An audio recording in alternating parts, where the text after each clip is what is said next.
as RePlanet France, les économistes, to welcome tonight Barbara Hofer and Gale Sinatra for this first webinar on science and society. The series is led by Leonardo Orlando, the delegate for the Science Society topic and the association. Just a few words about RePlanet France, les économistes.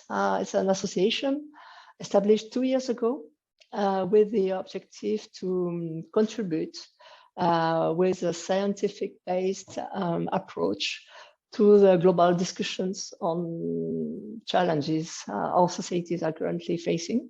So it's on a broad perspective, let's say it that way.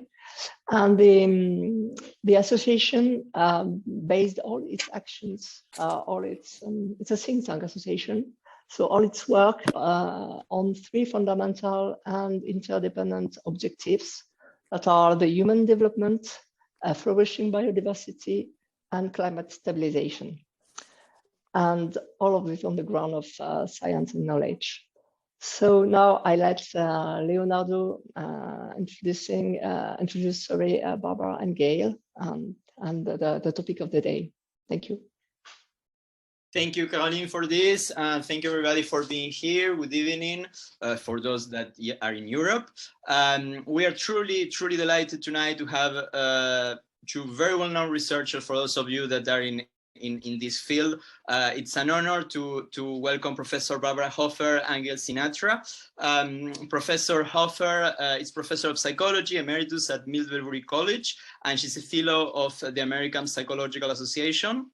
She's the author of many papers and book chapters, and her work has been distinguished by the American Psychological Association, the American Educational Research Association, and well, she is with Professor Sinatra the author of the book that we are going to see somehow tonight on science denial, why it happens and what to do about it. And Professor Sinatra, she's Stephen H. Croker Chair and Professor of Education and Psychology at the Rosier School of Education at the University of Southern California, where she also serves recording in progress. Recording process. As she also serves as Associate Dean for Research. And she heads the Motivated Change Research Lab, which is a lab whose mission is to understand the cognitive, motivational, and educational processes that lead to attitude change, conceptual change, learning of the sciences, and public understanding of science. She has recently chaired the American Psychological Association Climate Change Task Force, and she is also the author of many scientific papers and book chapters, and the book that we're going somehow to discuss tonight. Their latest book, once again, Science Denial, published in last year, right, by Oxford University Press, a book that I highly recommend for anybody that is interested not only in understanding the psychology of science denial, but in particular, how to move forward, which kind of solutions we can apply to this problem at the individual level, at the personal level, at the societal level, public policy level. So now I'm going to give the time to speak to Professors Hofer and Sinatra to start their presentation. Thank you very much. Well, merci bien. Merci beaucoup for inviting us. We are honored to be here with you tonight. I'm going to share my screen, and please let me know you can see. Okay. Wait. Yeah, it's working. Wonderful, thank you. So we've already been introduced, so we're very happy to be here with you this evening. So the topic really, in broad terms, is the public understanding of science, and why do we care about that? Why does it matter? Well, we feel that democratic societies depend on citizens to make informed decisions about scientific issues, and this is for the good of the health and well-being of themselves, their community, their nation, and our planet. And these issues are things like vaccinations, including regular childhood vaccinations and the new COVID vaccine, climate change, fracking, stem cell research, genetically modified organisms we use for food, for example, pandemic response. And this is challenging for many lay people in the general public to understand and evaluate these scientific claims and to understand the premises behind them in science. Is not necessarily easy for people to do. And what we find is there's a broad disconnect between scientists' opinion on these matters and the general public's. There's a big disparity, for example, in understanding the human contributions and causes of climate change. In our current context, the pandemic has made things much more exaggerated and perhaps worse in some ways regarding this disconnect between science and the general public. The US has not fared well. We have fared much worse than other advanced developed nations regarding our population, with well over 1 million deaths. And we have had a mortality gap between our political ends of the spectrum here in the United States, with Republicans suffering more deaths than Democrats, which we can unpack for you why we think that's happening. One major reason is political leaders have polarized the problem, and in other countries that wasn't done so much. So whether you wore a mask or got vaccinated or socially distanced became a sign, a signal of your political identity, your tribal identity. And some people got very upset with their friends and neighbors if they didn't align with them. And this created issues for community where there was tension between what's right for the community versus the American strong value of individualism, and where does the responsibility lie for the treatment and mitigation of the pandemic. And it's not just the pandemic, it's climate change. In the International Panel on Climate Change report, the IPCC report, just in 2020 this year, showing a much clearer connection now between the warming climate and the severity and frequency of extreme weather.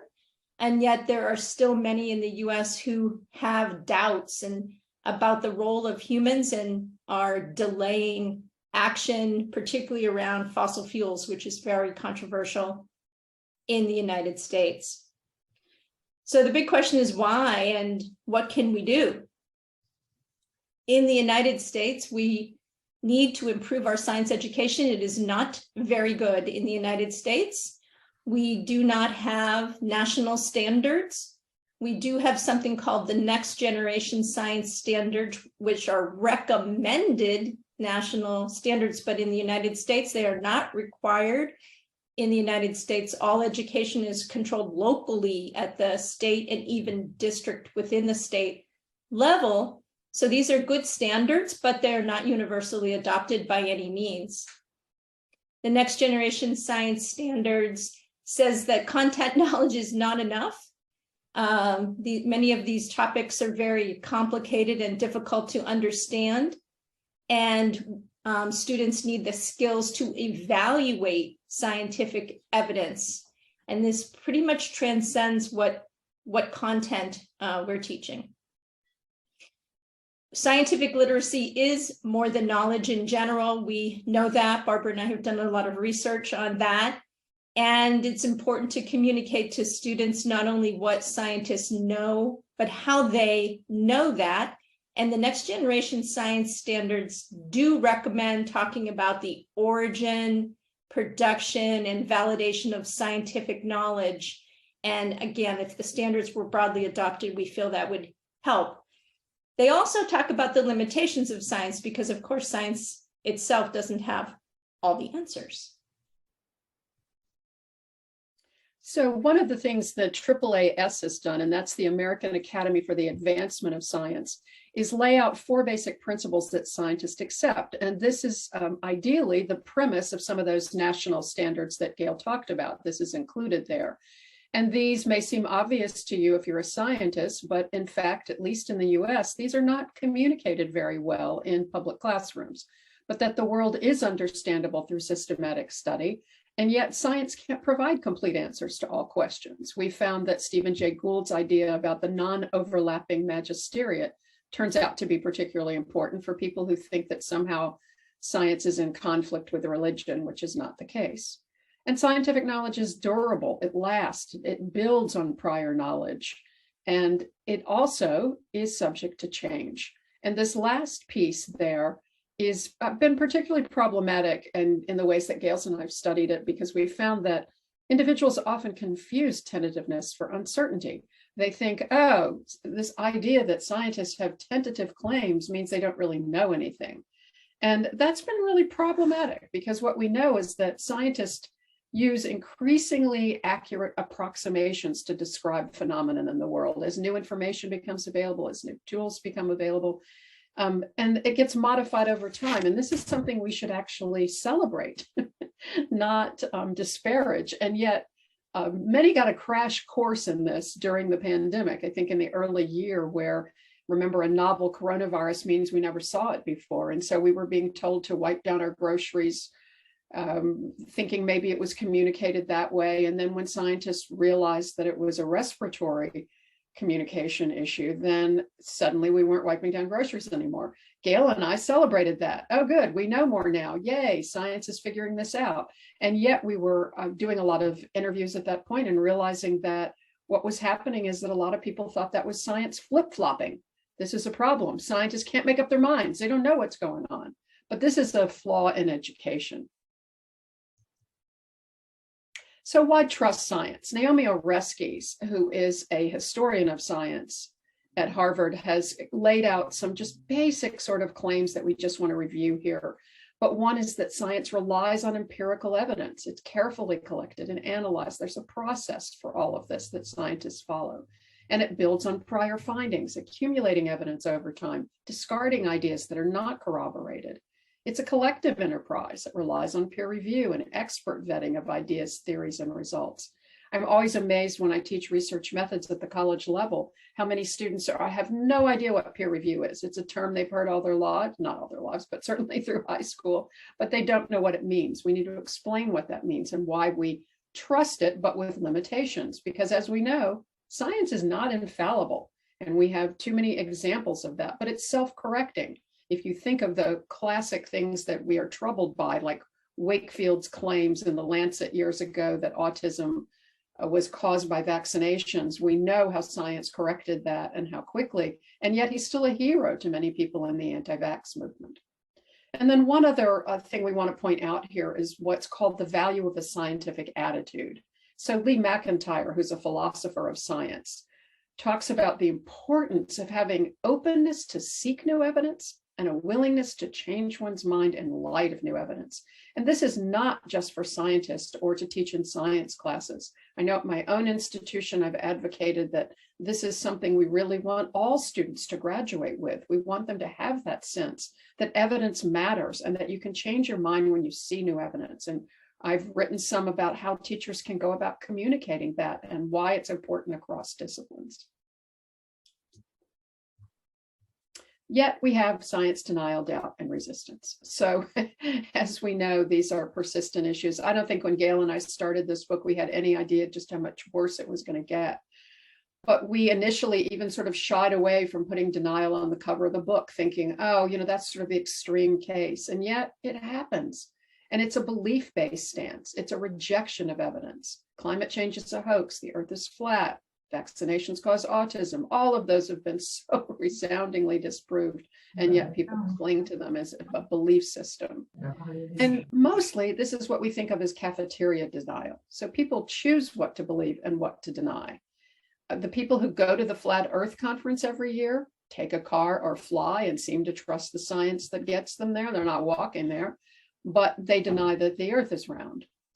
What we've found is that doubt and resistance are even more common, and especially when findings don't fit with personal beliefs or conflict with social identity or require deeper analysis. And we'll get into that in more detail as we look at psychological explanations.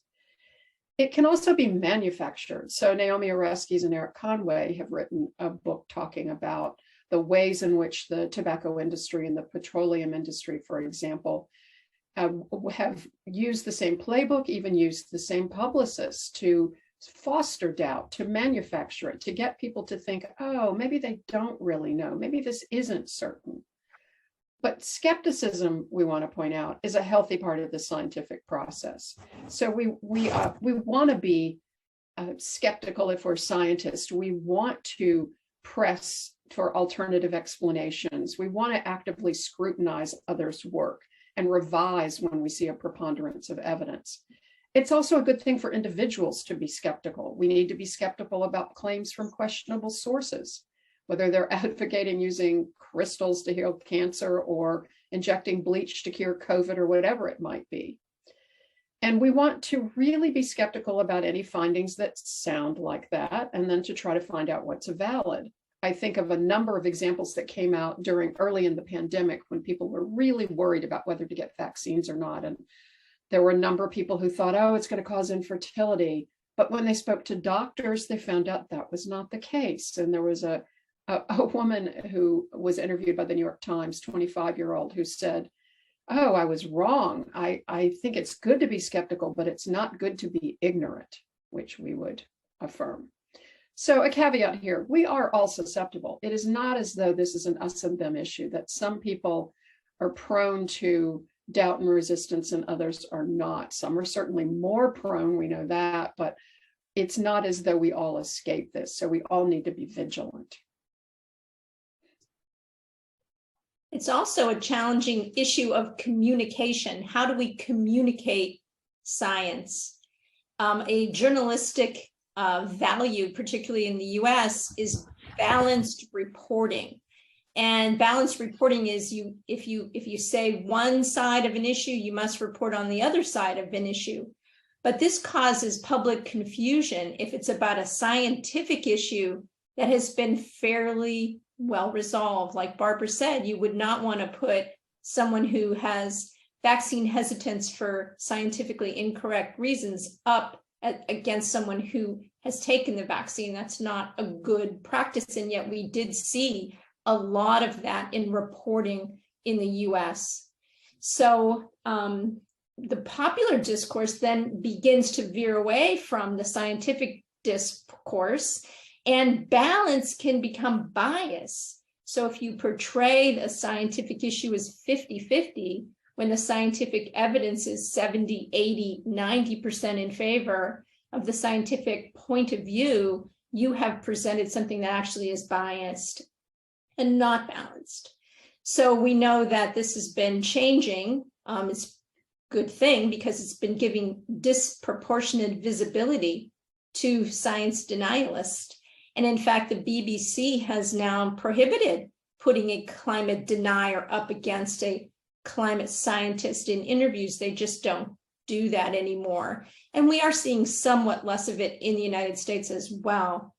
The doubt that arises is exploiting this confusion. So there are people who do this, who present these alternative facts, as it's sometimes called, and they do it on purpose.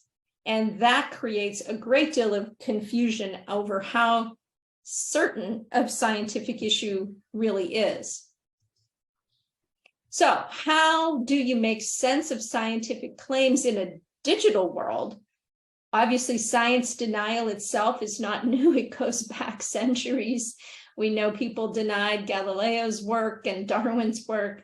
But today, denial is amplified exponentially through the internet and social media.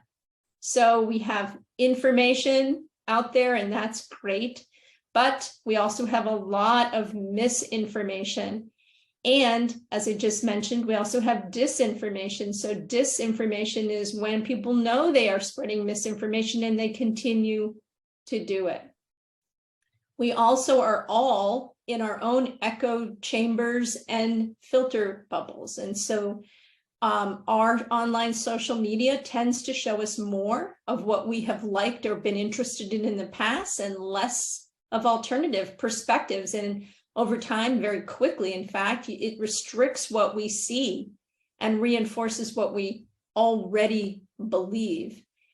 We'd like to see social media do more to regulate mis and disinformation, but that's been quite a struggle for regulation here in the US.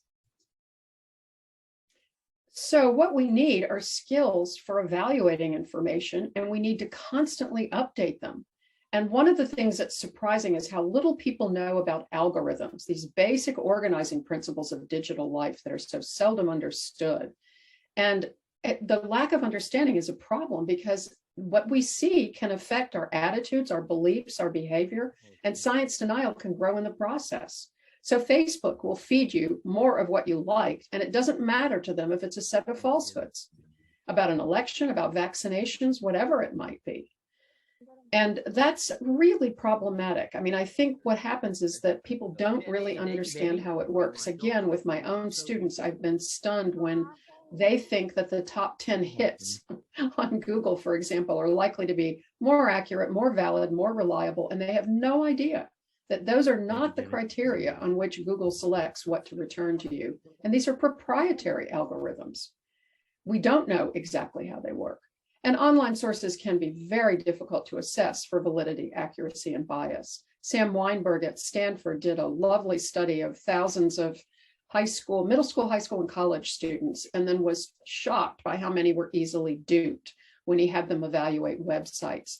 In one study, there were 96% of the high school students were unable to understand who had funded a particular story, and it was fossil fuel funded, that made claims about climate change that were erroneous. They're really unable to ferret all this out. We have to do much more in education to help people do that. So there are these problems in deciding what's valid. I mean, some people are more likely to believe articles that have been posted by friends than from expert sources. And again, we've got the social media bubbles of people just getting things reflected back to them that they already believe, and an erosion of trust and expertise. And so the Pew Charitable Trust has advocated that what we really need is for everybody to have more education, not just in what's called digital literacy, but in algorithmic literacy. So what we tried to do in this book was to break down some of the basic psychological explanations for science denial, doubt, and resistance, and try to organize these in ways that would make sense to people. And we're going to just very quickly go through some of these highlights of what we found. So one is thinking and reasoning biases, and we all have them. The way the mind works is we are cognitive misers. We simplify things as we take things in. We can't all be highly analytical all the time. But what Daniel Kahneman, the Nobel Prize winner, has written about is that we really have two systems of thinking, what he calls system one, which is quick and intuitive, versus system two, more analytical and deliberative. And so system one is great if you're driving a car and a kid runs out and you need to brake fast and you're not going to think about it. But system two is so much more important when you're reading something on the web and trying to decide whether to share it. Is that accurate? Is it funny? Is it worthwhile? Has it been vetted? Do I know that it's valid? Should I be more careful here? Confirmation bias is this known tendency, this is probably familiar to a lot of people, that we seek, interpret, recall information that aligns with what we already think. So you might find yourself the next time you search for something in an argument with an individual and you're online and think, no, I know what's true here. And watch how quickly you quit searching when you find what fits with what you already believed, rather than very carefully, analytically deliberating what you found. And then there's the availability heuristic, this idea that we're predisposed to believe on the basis of information we have available to us. And that in the internet and social media era, that can keep us in an echo chamber where we already just see affirmations of what we already believe. And it's not hard to understand how some people never actually believe the truth. They're just getting something fed back to them all the time that confirms what they think. And our favorite example of this was in 2010 when there was a massive snowstorm in Washington, D.C., at the very point in time that climate change was being debated on the Senate floor. And Jim Inhofe brought in a snowball to the Senate floor to make the claim that there was no global warming, because otherwise, how could it be snowing in Washington? Depressing, but true. Well, as we mentioned earlier, one of the drivers of science doubt, denial, and resistance is social identity. We are all tribal creatures, and our group membership status is used as a kind of shortcut. So individuals conform to the attitudes, norms, and behaviors of their group. And we know from social psychological research that in-group messages are much more persuasive than the same message coming from an outsider. Our sense of self is tied up with our social identity. So an example would be that mothers groups that have questions about the safety of vaccines, or conservative media viewers reject warnings about mask wearing during the pandemic. They're paying attention to their social groups' ideas and going along with those, not necessarily heeding the scientific evidence. But keep in mind, we all have multiple social identities, and that's important for reaching people. You can connect to them using one of their other identities. We could talk more about that maybe in our question period, but that's often helpful for combating social identity resistance to science. And I'm sure you've all heard about motivated reasoning. And motivated reasoning is deciding what evidence to accept based on a conclusion one prefers. So it's reasoning towards the outcome that you prefer to be true, not necessarily the most accurate scientific outcome. We know from research that individuals are much more critical of the methods of a research study if they don't like the outcome. And we know that identity is very related to motivated reasoning as well, so that individuals reason towards the desired conclusion that their identity group tends to accept. And we see this breaking in the United States along political affiliation and identity. An example would be there's differences in acceptance of scientific findings on climate change. And that's highly correlated in the US with political party, with the more conservative Republican Party being much more skeptical about climate change. We see statements like global warming is happening, and see that 95% of the more liberal Democratic identifying individuals agree with that, whereas as low as 40% for conservative Republicans.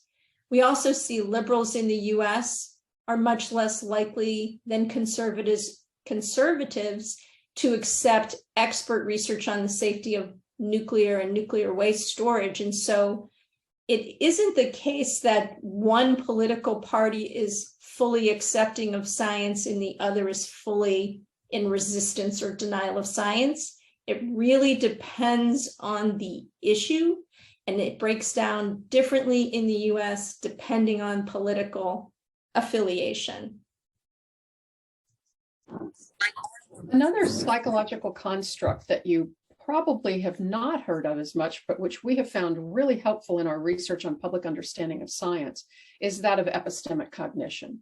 So how individuals think and reason about knowledge and knowing, and how they apply those beliefs. So this includes, what is knowledge? How do we know what we know? What are our sources of knowledge? Why? And we've shown that this influences science understanding. And this is a critical construct when you're trying to decide what does count as evidence, or when you've got competing claims you need to resolve, when you're trying to evaluate information, when you're integrating multiple sources of information or incorporating new knowledge. So it's a useful construct, we think.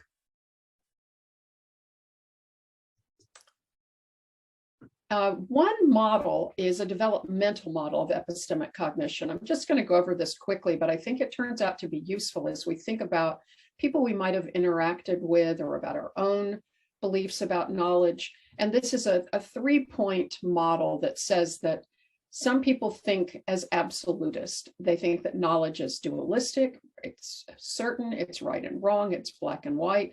So it might even be that if they read that 97% of climate scientists agree about the causes, well, we don't have consensus. So it's uncertain and untrustworthy.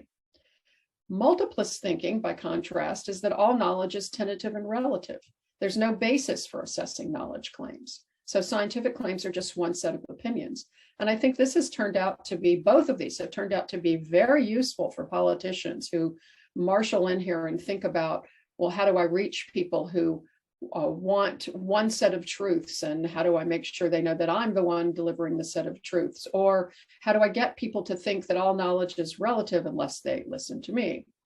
But the ultimate stage of all of this is what's been called evaluativist thinking, the sense of the relative nature of certainty, that there are criteria to evaluate knowledge claims and sources of authority, that we can value evidence and critical thinking.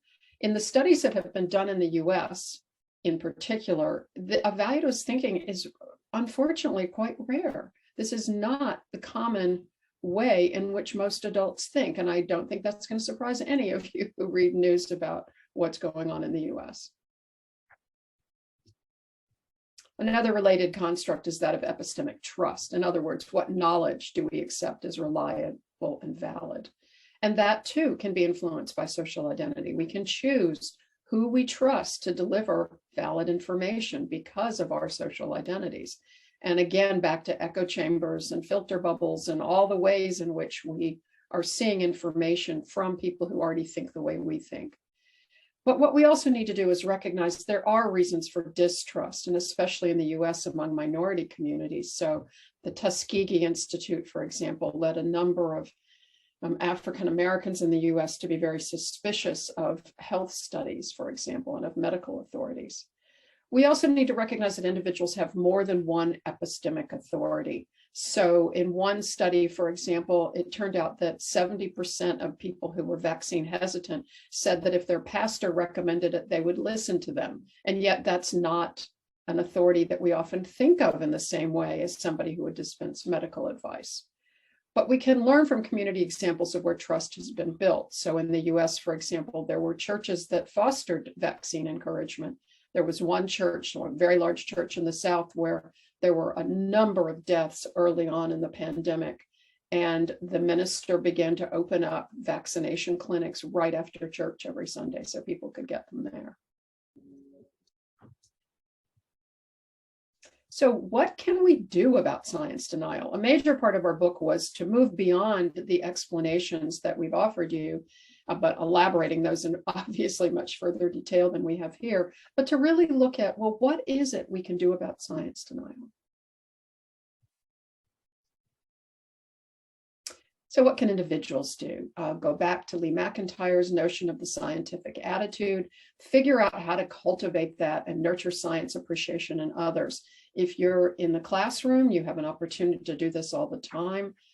You have an opportunity in your families to model, and with your friends to model how you think about things like this. If you're a parent or a grandparent, you have opportunities to take children out in the world and teach it. And this is just critical on so many levels.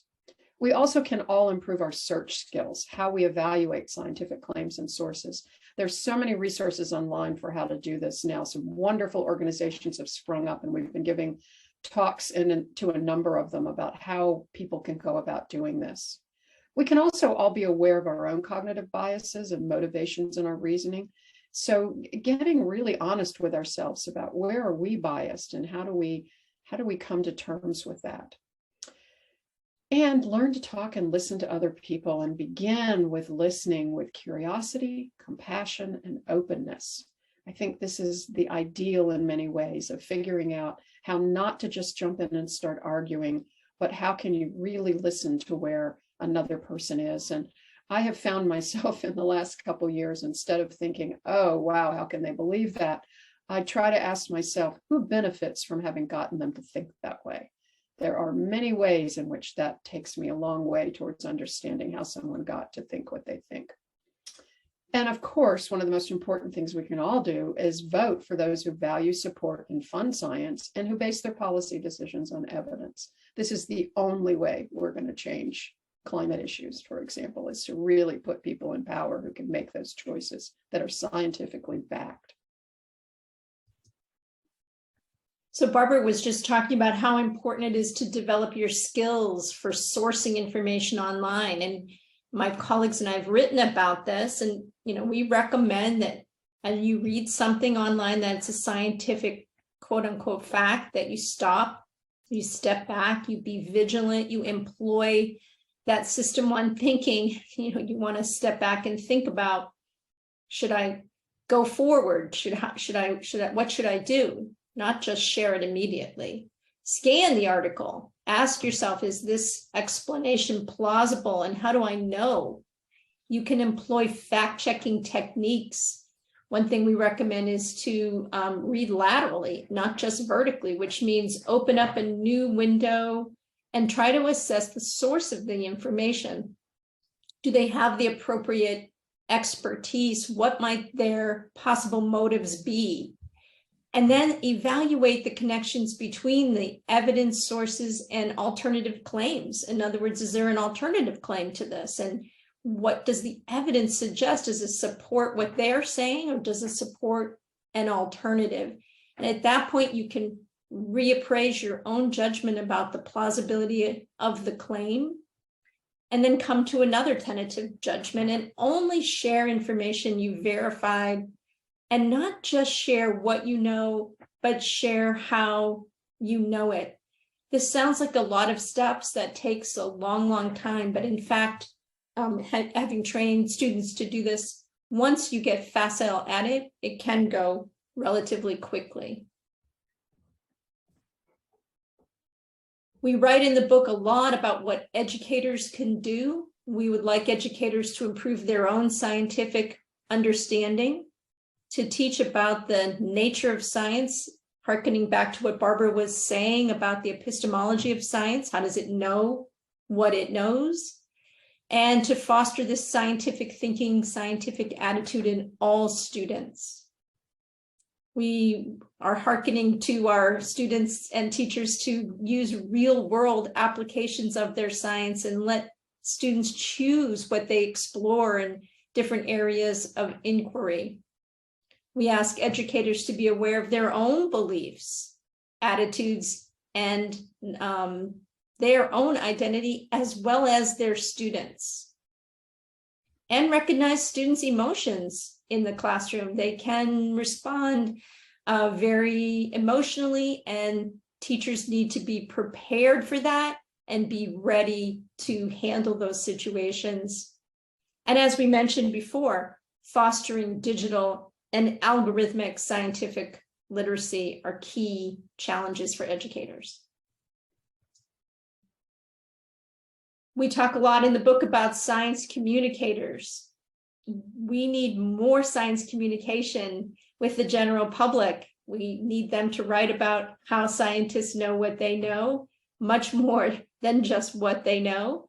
And we ask science communicators to be aware of the likely misconceptions readers might have, as well as the motivations, attitudes, emotions, and identities of their audience that they are writing to.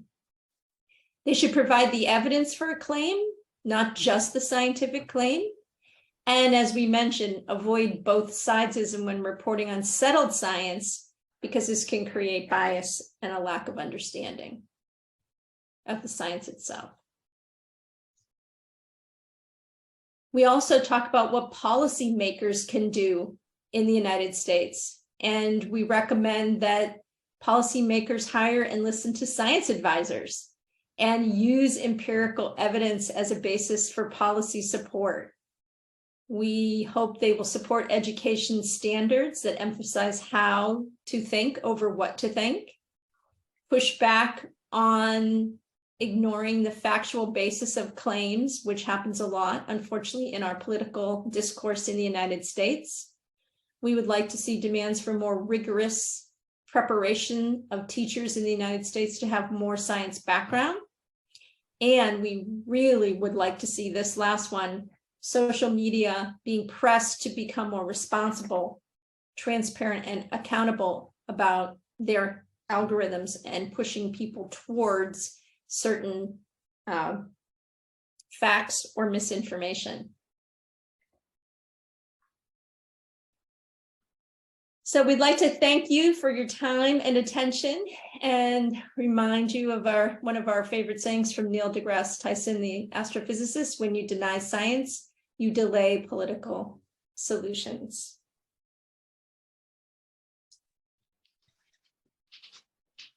And we have time for some questions, I think. Yes, thank you very much, Gail and Barbara. That was amazing. That was enlightening and invigorating. And I guess that it was also some kind of embodiment of the scientific attitude, because you were presenting a problem, you were making the diagnosis through the scientific method, and then you were presenting the solutions, evidence-based solutions. So I guess that it's mise en abîme, as we say in French. So thank you very much for that. I have many questions, but hopefully the public will also have some. So I will just ask 2 questions.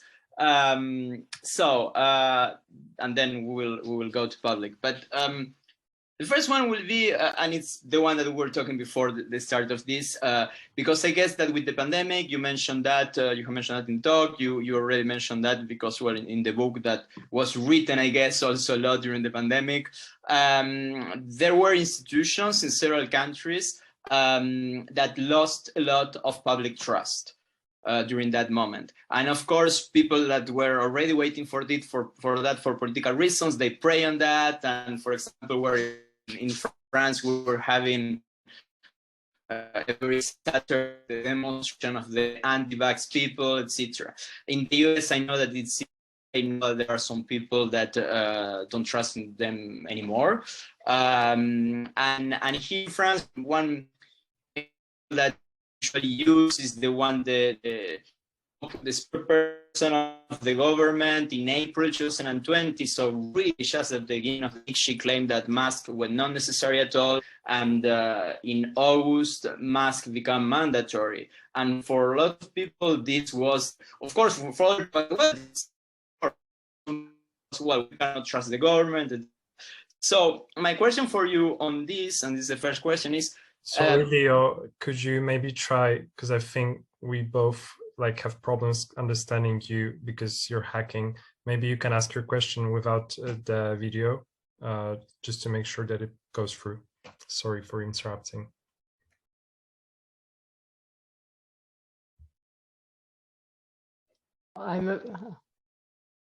Yes, I'm afraid we have lost Leo. Can you hear me? Can you see me? I am. Yes, please maybe stop your camera. Sorry. Yeah, okay. So my question was I don't know how much did you hear, but it was damage control for these institutions. If you have any suggestion on that. Sure, I'll start. I can't remember, Barbara, if I'm supposed to start on that or you, but I'll start. Yes. So in the United States, the pandemic, as we mentioned, was very politicized, which is such a shame because the coronavirus obviously doesn't care what your political affiliation is. And yet in the United States, the social distancing, mask wearing, getting the vaccine, all of these mitigative strategies, business and school closures were very, very hotly contested and controversial. And it was difficult because the CDC under our prior presidential administration was a little bit hamstrung because there was some real political leaning on the CDC, the Center for Disease Control in the United States, that was talking about the mandates and the vaccines, and they had become a little hamstrung by the political context, and they have just recently admitted that they're going to change some of their communication strategies and try to do better. But it was a very difficult time. And I think even if they had done it perfectly, as Barbara mentioned in one of her comments, the science was changing and evolving so quickly that 1 week they would say one thing, and then the next week they would say something else because some new evidence came up. And I don't think they always were very clear with the public about why policy recommendations were changing. And that created a lot of distrust. So what we would say is that institutions must be very clear when they communicate, and when the science changes and they are going to recommend something different, they have to not only say why this recommendation is now coming, but they have to explain the science behind the decision to change the recommendation. I think that was something that could have been done much better. Barbara, do you want to chime in on that? But this is a different tangent, but I'm fascinated by countries where institutional governmental trust is high and how that played out in the pandemic, and countries where it was already fairly low, like in the US. So if you look at countries like Denmark, Portugal, Japan, how they fared, a lot of it has been attributed to a trust in government to serve the people, that there are institutions that are whose interests are to make the community better, to make people healthier. There's a shared understanding that that's the purpose. And as a result, when things came down to mask or whatever, people did it. And that's just not the case in the US, where we have individualism run amok. And Leonardo, I'd be interested in any thoughts you have on that, given your perspective in France and your interest in epistemic trust issues. We can certainly discuss about that at any other moment, because indeed in our research we also found that pre-existing trust conditions were very important for how the people were complaining or not with the measures that you were having. But I guess that this leads me. Thank you very much to both of you for these replies, and I'm going to do another question, and then we're going to move to the public. But I think that the ideological factors that you mentioned leads us to my second question. That I'm very interested in this because it's kind of my line of research, so I really want to have your view. And it's like you mentioned this, you were very clear, you're very clear on this in your book, and we know this, that science denial doesn't have a party. It's like everybody, it depends on the topic, you're very clear on this. But we see, I mean, the data show us that what in the US you call conservatives or Republicans, or he will just say people on the right. And this has been a decline, and today, according to the last survey from the General Social Survey from the University of Chicago in 2021, there is a 30-point gap between conservatives and liberals. Conservatives distrusting science. Yeah. But we see a dynamic in academia, where academia has been moving from the last century. It has becoming more and more on the left. I mean, faculty, students, but in particular professors and researchers. And over the last 20 years, also it has accelerated to the point that today, in general, you have one for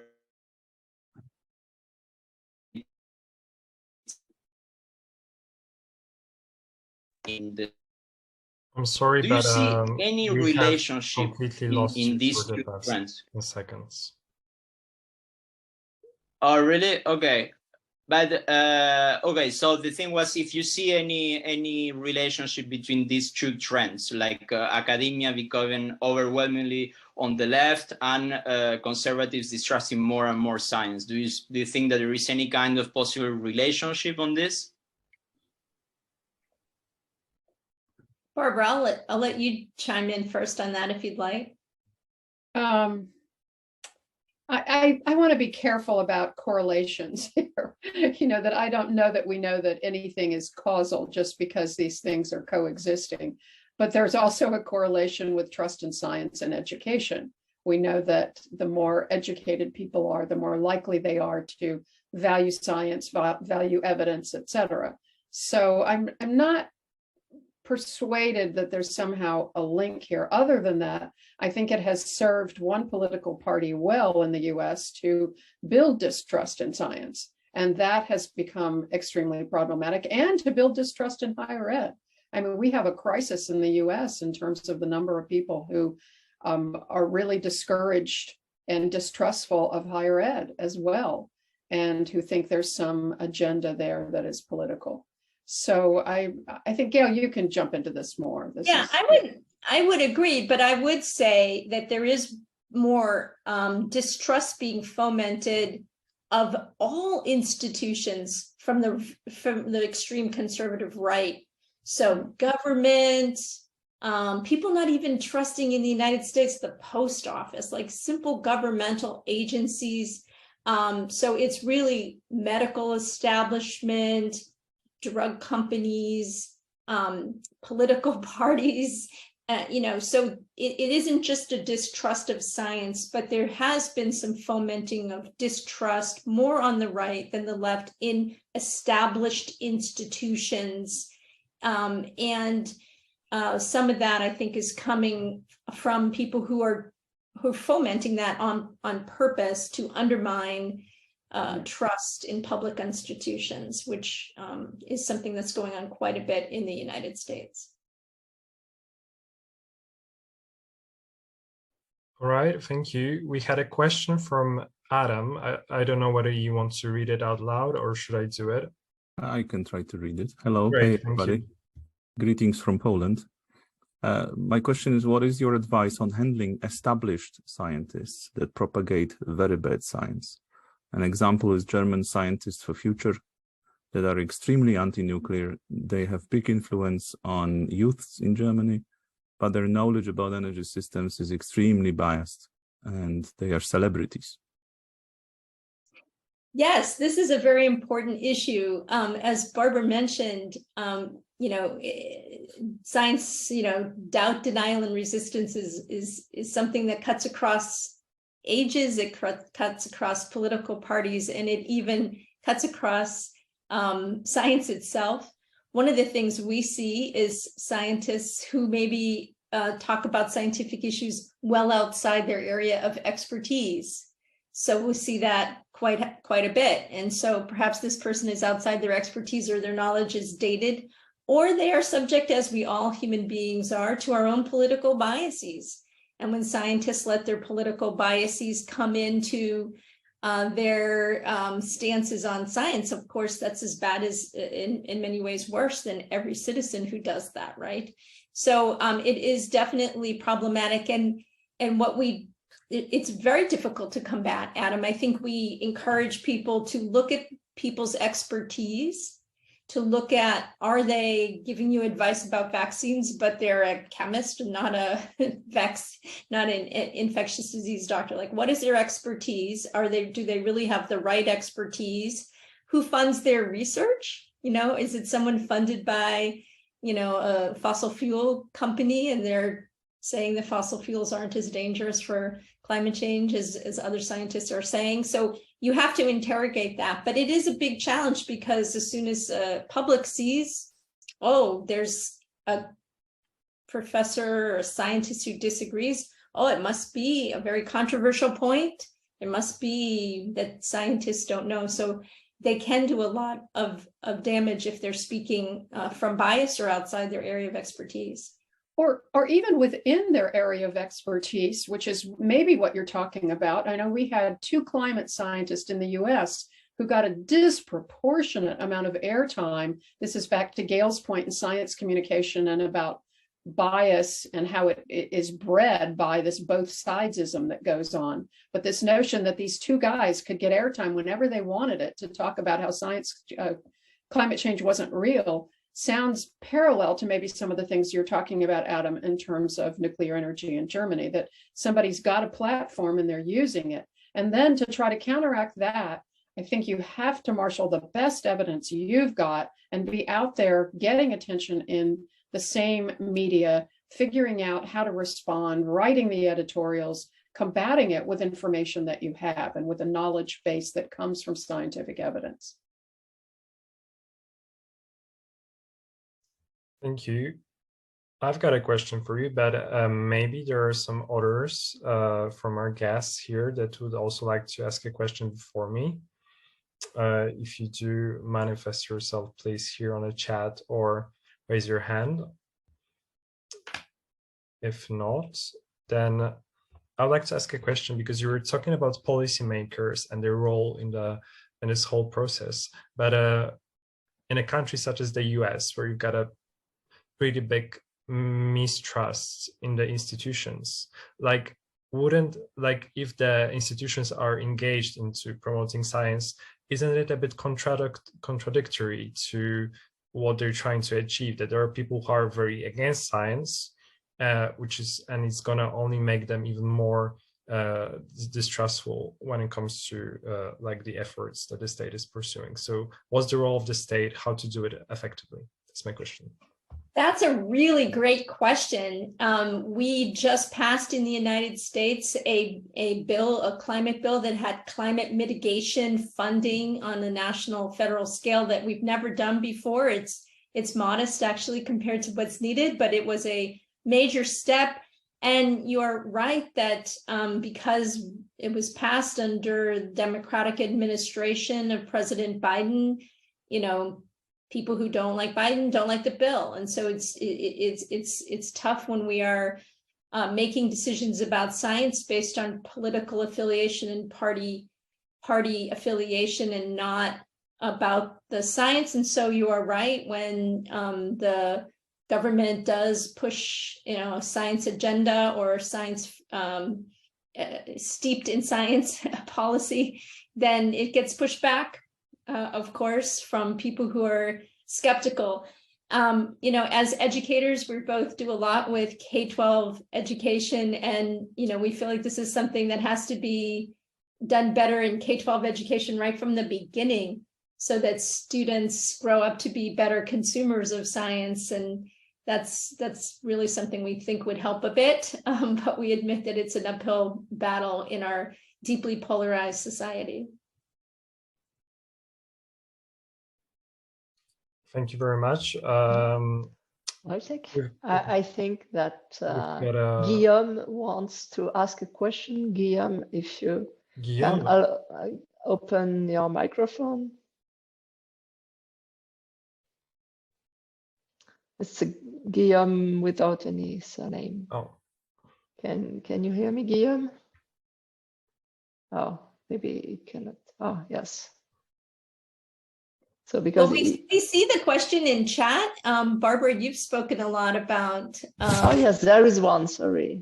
Yes, if I can. From Luis first. Yes. Okay. Yeah. If I can just read it. So yes, go ahead. What actions are the most impactful when doing science communication? Talk to people on the street, go on TV, newspapers, etc. There's a question from Luis. Thank you, Luis. All of it.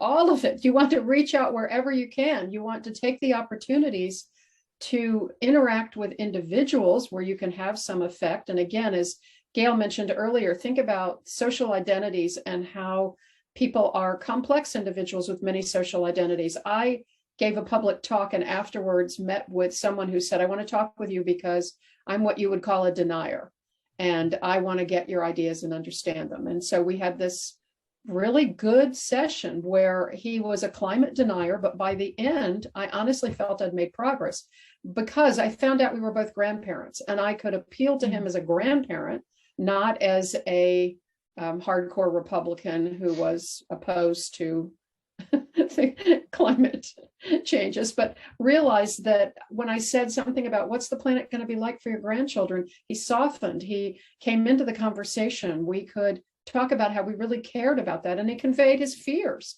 that he was really concerned about it, but he also didn't know that he could handle the economic solutions. It was probably going to cut into his retirement account.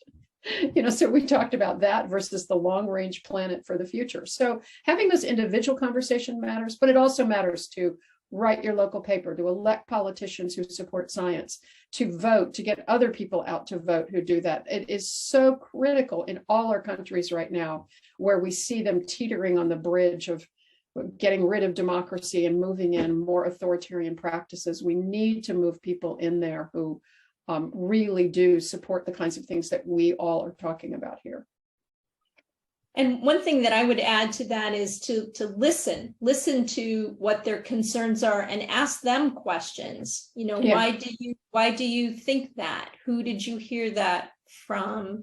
Have you heard of this position? A lot of things that sometimes I think people more liberal tend to preach and instead of listen. And so we would say, listen to their concerns.